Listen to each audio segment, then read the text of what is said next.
क्या अरविंद केजरीवाल नरेंद्र मोदी को टक्कर देंगे? क्या आम आदमी पार्टी अब इंडिया की मेन ऑपोजिशन पार्टी बनेगी? जैसा कि हम सब लोग जानते हैं कि जो आम आदमी पार्टी है वो अब थर्ड नंबर की ऐसी पार्टी बन गई है पंजाब जीतने के बाद, जो 2 स्टेट रन कर रही है, पंजाब और दिल्ली। सेकंड नंबर पर है कांग्रेस जो 2 स्टेट रन कर रही है, जो है राजस्थान और छत्तीसगढ़। लेकिन अब ऐसा कहा जा रहा है कि जो आम आदमी पार्टी है वो कांग्रेस को सेकंड नंबर से रिप्लेस करके खुद सेकंड नंबर पर आएगी और इंडिया की मेन ऑपोजिशन बनती नजर आएगी। अब ऐसा किस बिहाफ पर कहा जा रहा है?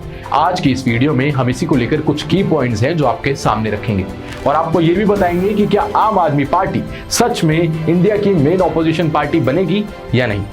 आप पूरी वीडियो जरूर देखें। वीडियो पसंद आए तो उसे लाइक करें, शेयर करें और चैनल को सब्सक्राइब करना ना भूलें।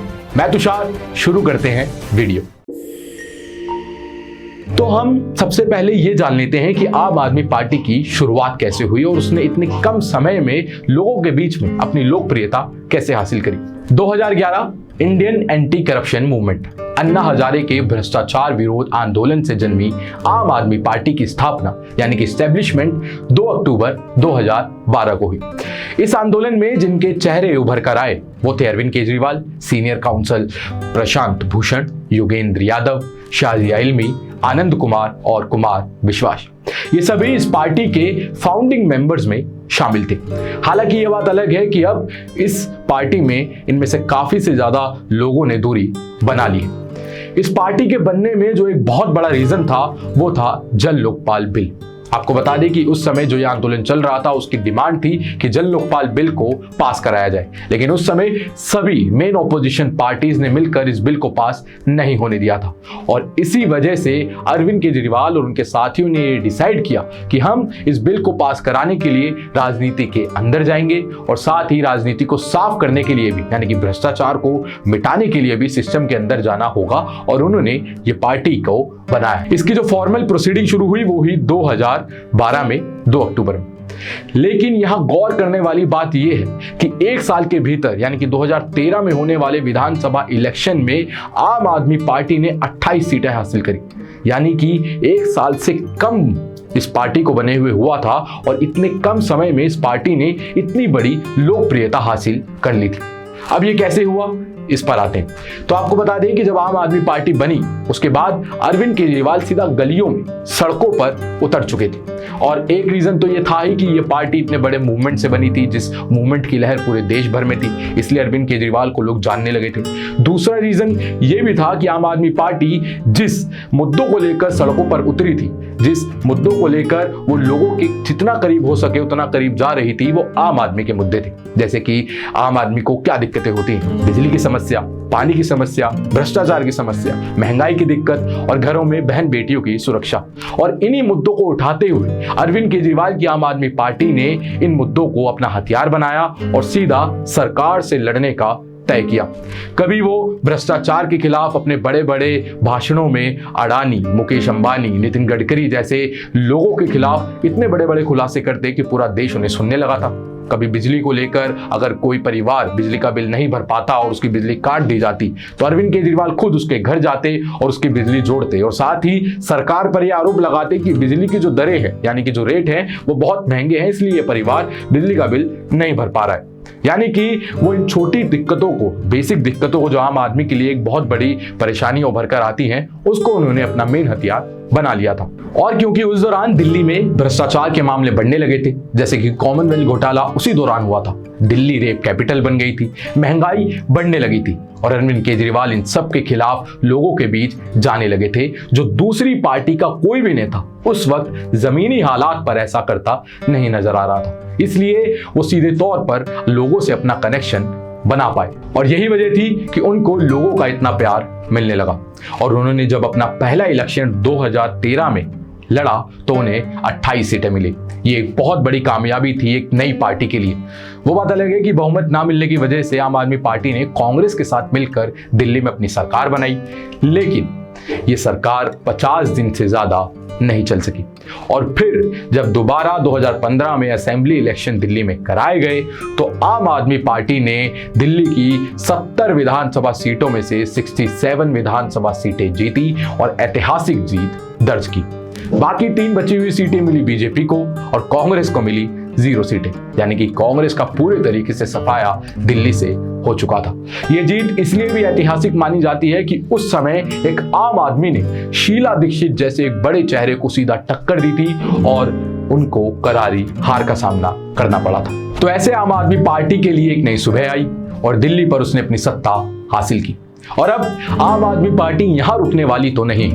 पंजाब में भी आम आदमी पार्टी को सत्ता मिलने के बाद अब वो सिंगल स्टेट पार्टी से नेशन वाइड पार्टी बनती दिखाई दे रही है। तो चलिए अब आते हैं अपने उन की पॉइंट्स पर जिनके बिहाफ पर यह कहा जा रहा है कि जो आम आदमी पार्टी है वो अब इंडिया की मेन ऑपोजिशन पार्टी बनती दिखाई दे रही है। तो जो पहला की पॉइंट है वो ये है कि जो आम आदमी पार्टी की पॉलिटिक्स का ओरिजिन है वो है education, employment, health and working for common man, यानी कि आम आदमी के लिए काम करना।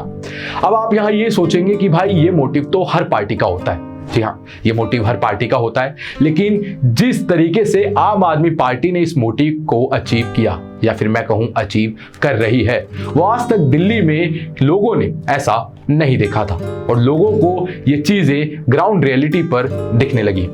जैसे कि आप दिल्ली में गवर्नमेंट स्कूल्स को उठा लीजिए। पहले जो सरकारी स्कूल हैं वो अपने खराब इंफ्रास्ट्रक्चर के लिए, अपनी खराब पढ़ाई के लेवल के लिए जाने जाते थे, लेकिन अरविंद केजरीवाल की जब आम आदमी पार्टी सत्ता में आई तो उन्होंने आते ही सबसे पहला काम सरकारी स्कूलों को सुधारने का किया, जो लोगों को दिखा भी।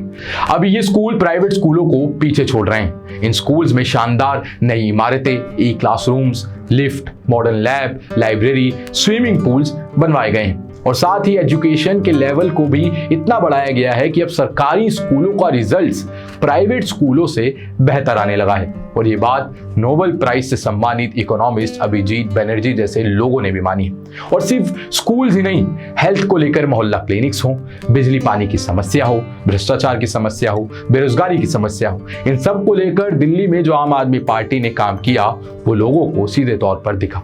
और यही नहीं, आम आदमी पार्टी ने दिल्ली के लोगों को बहुत सी सुविधाएं फ्री में भी दी, जैसे कि बिजली की सुविधा, पानी की सुविधा, दिल्ली के किसी भी सरकारी अस्पताल में फ्री इलाज, दिल्ली की महिलाओं के लिए बसों में फ्री ट्रैवल, एक्सेट्रा एक्सेट्रा। और इन्हीं कामों को आम आदमी पार्टी ने नाम दिया दिल्ली मॉडल।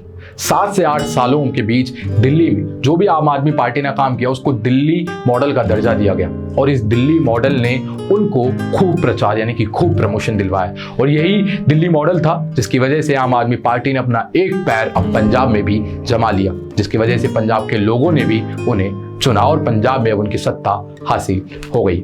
अब आते हैं अपने दूसरे की पॉइंट पर, जो है आप वर्सेस कांग्रेस, यानी कि आपका यह मोटिव है कि कांग्रेस को हटाओ और अपने आप को मेन ऑपोजिशन के रूप में लाओ। आपने एक बात तो नोटिस की होगी कि अभी तक जिस भी 2 राज्यों में आम आदमी पार्टी जीती है वहां पर कांग्रेस काफी समय से रूल कर रही थी। तो ऐसा क्या हुआ कि जो कांग्रेस इतनी बड़ी पार्टी है, जो स्टेट्स ही नहीं इंडिया पर भी काफी समय तक रूल कर चुकी है, उसको आम आदमी पार्टी, जिसको बने हुए भी 10 साल भी नहीं हुए, उसने टक्कर दी और हराया भी। तो आपको यहां बता दे, इसके पीछे का कारण यह है कि आम आदमी पार्टी के पास केजरीवाल जैसा एक करिश्माई नेता है। केजरीवाल की जो इमेज है वो उनकी पार्टी से भी बड़ी है, वहीं कांग्रेस में केजरीवाल जैसा कोई लीडर है ही नहीं जिसकी इमेज पार्टी से बड़ी हो। आप खुद देख लीजिए, दिल्ली में कांग्रेस की तरफ से आपको कौन सा आम आदमी पार्टी के ऑपोजिशन में लीडर दिखता है? कोई नहीं। बात करें पार्टी की तो कांग्रेस के पास जो भी लीडर है जिनका चेहरा लोगों को ज्यादा दिखता है वो है राहुल गांधी, लेकिन उनमें भी जनता को अपनी तरफ खींचने की कला नहीं है। साथ ही राहुल गांधी को शासन यानी कि पॉलिटिक्स का कोई एक्सपीरियंस नहीं है, इसलिए वो वोटर्स में अपना जो भरोसा है वो पैदा नहीं कर पाते। एक रीजन ये भी है कि कांग्रेस पार्टी को इतना वक्त देने के बाद अब लोगों ने बदलाव किया है और यही बदलाव की राजनीति केजरीवाल करते हैं। वो अपने हर इलेक्शन में यही कहते हैं कि हमें राज के लिए नहीं बल्कि बदलाव के लिए चुनिए। साथ ही कांग्रेस पार्टी के माथे पर नेपोटिज्म का एक ठप्पा लग चुका है, जिसकी दूसरी तरफ केजरीवाल को सेल्फ मेड मैन के तौर पर देखा जाता है, जो एक साफ इमेज वाला ईमानदार नेता है।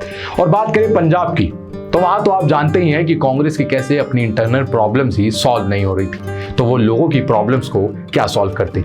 जहां एक तरफ पंजाब में आम आदमी पार्टी अपना हर कदम फूंक फूंक कर रख रही थी, वहीं कई महीनों से कांग्रेस में अस्थिरता की खबरें यानी कि अनस्टेबिलिटी की खबरें सामने आ रही थी। कैप्टन अमरिंदर सिंह की सीएम की कुर्सी से हटाया गया और नवजोत सिंह सिद्धू को पंजाब का इंचार्ज बनाया गया, जिसे लेकर कांग्रेस के नेताओं की असहमति सामने आई और ये पूरा मामला पब्लिक डोमेन में शामिल होता गया, जिससे लोगों को ये लगने लगा कि भाई ये जो कांग्रेस पार्टी है ये अपनी इंटरनल प्रॉब्लम्स ही नहीं सुलझा पा रही है, तो ये पंजाब के लोगों की प्रॉब्लम्स को क्या सुलझाएगी, और पार्टी अगर जीत भी गई तो वो गवर्नेंस को अनस्टेबल कर देगी, और यही कांग्रेस के लिए एक बहुत बड़ी हार का रीजन बना। अब आए अपने अगले पॉइंट पर, तो वो है कि आम आदमी पार्टी की जो पॉलिटिक्स है वो कुछ हद तक बीजेपी की पॉलिटिक्स से मेल खाती है। जैसे कि नरेंद्र मोदी चाय वाले हैं तो केजरीवाल आम आदमी है, उधर गुजरात मॉडल है तो इधर दिल्ली मॉडल है। नरेंद्र मोदी 24/7 पॉलिटिशियन है तो केजरीवाल भी 24/7 पॉलिटिशियन है। वहां भी मोदी की इमेज पार्टी से बड़ी है, यहाँ भी केजरीवाल की इमेज पार्टी से बड़ी है। और देखा जाए तो इन दोनों के ही नंबर 2 पर कोई टिकता नहीं है। वहां अमित शाह है तो यहाँ एक मनीष सिसोदिया है जो नंबर 2 पर तो है, लेकिन उनकी टक्कर के नहीं है जो केजरीवाल और मोदी को टक्कर दे सके। और यही रीजन है कि इनकी जो पॉलिटिक्स है वो कुछ हद तक मेल खाती है, और ये एक वजह है जिसकी वजह से आम आदमी पार्टी को दूसरे राज्यों में भी अब धीरे धीरे पसंद किया जा रहा है, क्योंकि वो अपनी पार्टी का प्रमोशन जो है, प्रचार है, वो बहुत बढ़ चढ़कर करते हैं। बस एक प्रॉब्लम जो आम आदमी पार्टी के साथ है वो ये है कि उसकी जो पार्टी है वो लिमिटेड है, वो बीजेपी जैसी अभी बहुत बड़ी पार्टी नहीं बन पाई। तो ये तो थे वो की पॉइंट्स जिनके बिहाफ पर ऐसा कहा जा रहा है कि जो आम आदमी पार्टी है वो अब मेन ऑपोजिशन पार्टी के रूप में उभरती नजर आ रही है। लेकिन अब अगर हम बात करें कि जो आम आदमी पार्टी है वो क्या मेन ऑपोजिशन पार्टी बनेगी, तो यहां मैं आपको बता दूं कि जो राजनीतिक रणनीतिकार है यानी कि पॉलिटिकल स्ट्रेटेजिस्ट प्रशांत किशोर, जिन्होंने हर पार्टी के साथ चुनाव में काम किया है, उनके लिए स्ट्रेटेजीज बनाई, उनका कहना है कि आम आदमी पार्टी को केंद्र में यानी कि सेंटर में भारतीय जनता पार्टी बीजेपी को टक्कर देने में कम से कम अभी 15 से 20 साल का वक्त लग सकता है। एक न्यूज वेबसाइट से बातचीत में प्रशांत ने अपने इस बयान के साथ आंकड़े भी पेश किए, जिसमें उन्होंने कहा कि 2019 के लोकसभा इलेक्शन में आम आदमी पार्टी को 27 लाख वोट मिले थे, जबकि इस देश में किसी भी पार्टी की सरकार बनने में या फिर मैं कहूं देश जीतने में 20 करोड़ से ज्यादा वोट चाहिए होते हैं, और इतने वोटों के लिए सिर्फ कुछ ही सालों में काम नहीं हो जाता है। किसी भी पार्टी को इस स्टेटस में आने के लिए दशकों लग जाते हैं। वो आगे कहते हैं कि कोई भी पार्टी नेशनल पार्टी का दर्जा हासिल कर सकती है, लेकिन लोकसभा इलेक्शन जीतना अलग बात है। बीजेपी का जो स्टेटस है वहां तक आने में उसे 50 साल का वक्त लगा। बीजेपी ने 1978 में कोशिश शुरू की थी और सालों बाद उन्हें साझेदार सरकार बनाने में सफलता मिली थी। तो ऐसा कहना अभी बहुत जल्दबाजी होगी कि आम आदमी पार्टी अब मेन ऑपोजिशन पार्टी के रूप में उभर रही है, ऐसा प्रशांत भूषण का कहना है। लेकिन अब जो आने वाले चुनाव हैं उसमें आम आदमी पार्टी ने अपना पूरा दमखम झोंक दिया है। गुजरात को लेकर आम आदमी पार्टी पूरे तेवर दिखाती दिख रही है, और अब अगर ऐसा होता है कि आम आदमी पार्टी एक और स्टेट जीत जाती है और कांग्रेस एक भी स्टेट नहीं जीत पाती है, तो आम आदमी पार्टी इस मामले में तो उन्हें पीछे छोड़ ही देगी कि आम आदमी के पार्टी के पास 3 रूलिंग स्टेट हो जाएगी और कांग्रेस के पास सिर्फ 2। और ऐसे में फिर लोग भी अपना माइंडसेट बदलने लगेंगे और वो कांग्रेस को छोड़कर आम आदमी पार्टी की तरफ अपना माइंडसेट बढ़ाने लगेंगे, और फिर ऐसा होना भी नामुमकिन नहीं है कि मोदी वर्सेस राहुल गांधी ना हो और मोदी वर्सेस केजरीवाल शुरू हो जाए। तो ये तो थी आज की हमारी वीडियो कि क्या आम आदमी पार्टी लेगी कांग्रेस की जगह। आज की वीडियो में महज इतना ही, लेकिन अगली वीडियो में अगर आप ये जानना चाहते हैं कि कांग्रेस का एंड गेम कैसा हो रहा है तो आप हमें कमेंट सेक्शन में जरूर बताएं, हम आपके लिए एक डिटेल वीडियो जरूर लेकर आएंगे। और साथ ही देखते रहे ग्लोबल नाउ 24/7। वीडियो को लाइक करें, शेयर करें और चैनल को सब्सक्राइब करना ना भूलें। मैं तुषार, धन्यवाद।